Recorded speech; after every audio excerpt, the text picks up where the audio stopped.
กราบทักทายสบายดีพ่อแม่พี่น้องFCบุตรทุกคนวันนี้บางคุณลงเมื่อบาทเนาะเนื่องจากข้าวสารเมื่อพี่น้องก็ลงเอาข้าวสารก่อนมื้อนี้ก็เป็นวันที่17เนาะหลังจากฝนตก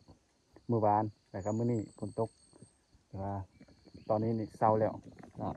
สีลงเดินทางตอนนี้ก็โอ้โหหมอกลงหมอกเดือนพฤศจิกพี่น้องโอ้ยคือเดือน7เดือน8นี่เนาะคือเดือน8สองบอกคุณขึ้นเบิ่งไห่เบิ่งสวน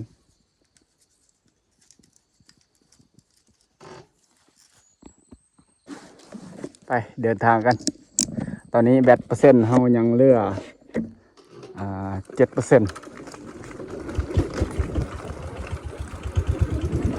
เดี๋ยวเรามาชมบรรยากาศเดือนพฤศจิกกันเดือนพฤศจิกก็เหมือนเดือน7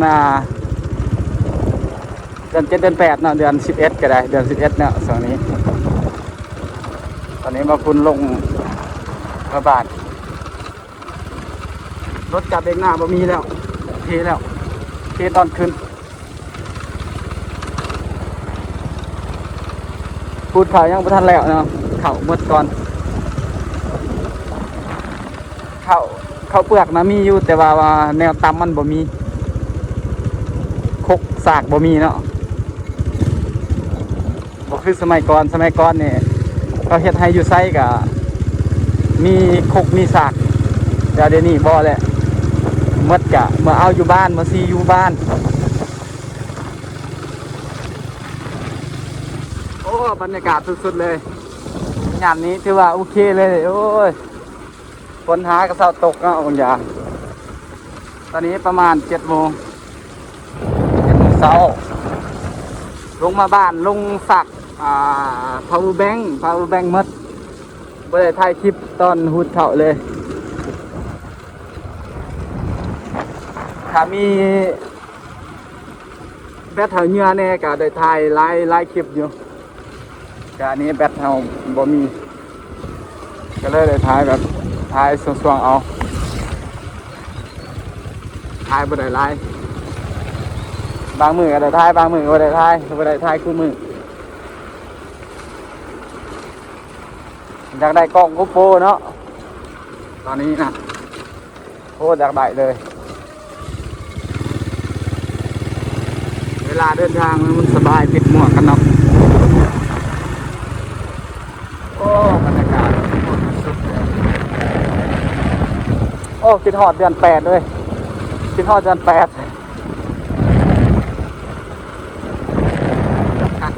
คักเดือนนี้ก็ยังมีหมอกมีเมฆให้เบิ่ง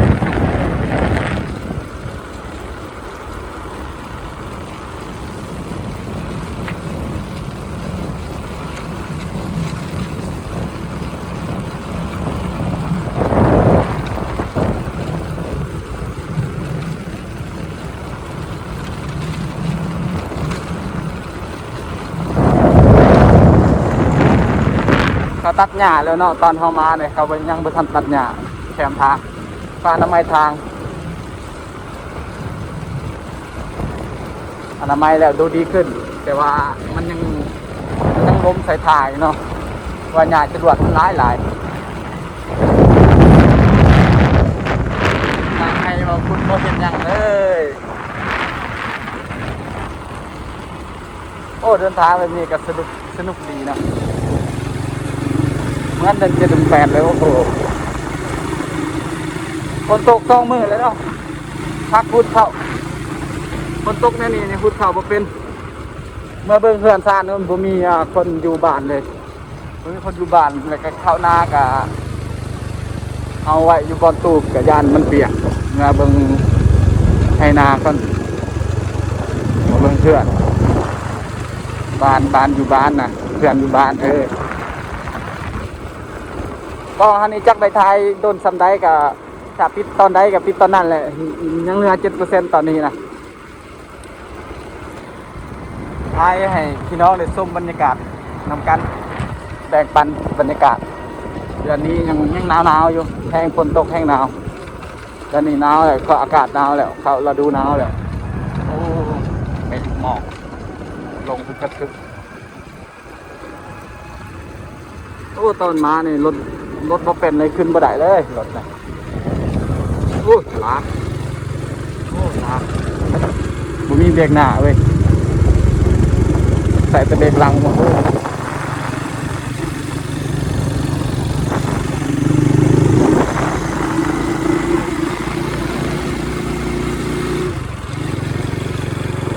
รถจะจักยังน้ำมันเครื่องบ่พอบ่มีว่าจังไดมันขึ้นก่อยบ่ได้ขึ้นทูบ่ได้มันวูบมันดับ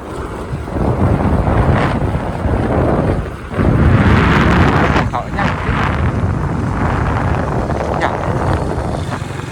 โอ้เขาบ้านนี่ยังบ่บุญเขานี่ประมาณยัง2 มื้อแล้วแหละ2-3 มื้อนี่กระทนบ่ตกนั่นแล้วมื้อนี้ก็บ่ได้เฮ็ดบ่ได้บูดฝนตก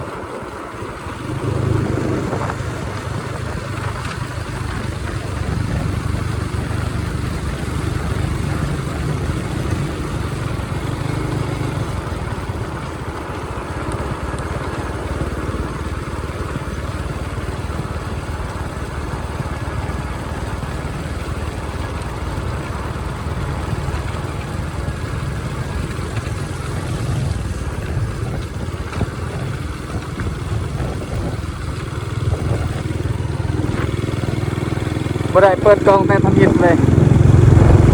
เปิดกล้องแต่ทำอิฐในครั้งเดียว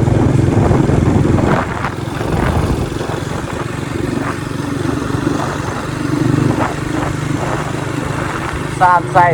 16 กิโลเขาจนทาง4 กิโลแล้วส่วนเขากับ4 กิโลเอ้ยประมาณ20 กิโลมาแต่บาท20 กิโล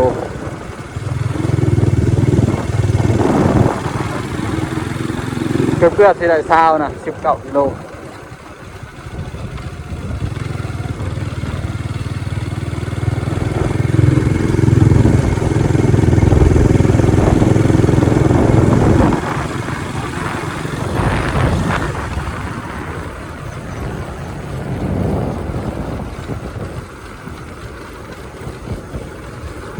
รถกระบะมีกำลังเป็น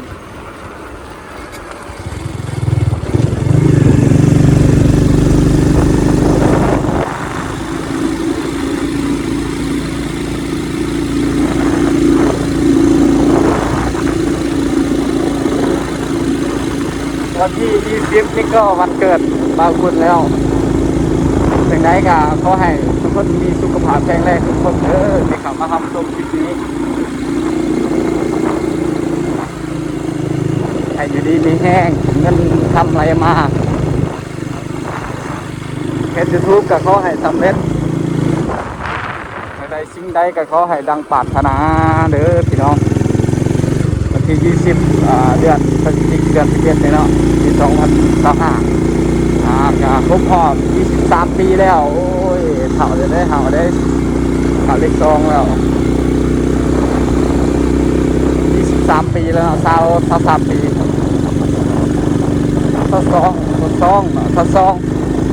22 ปีเกิด20033 4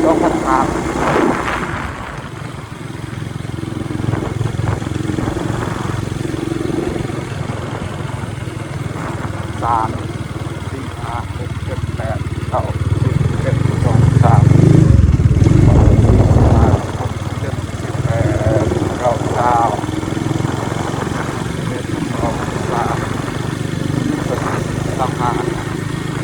โอ้23 ปี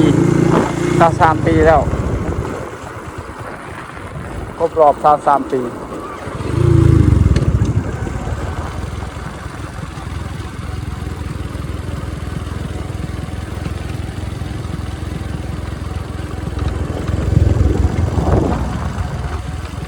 ทางมาบ้านฝนตกน้ำบกขึ้นครับ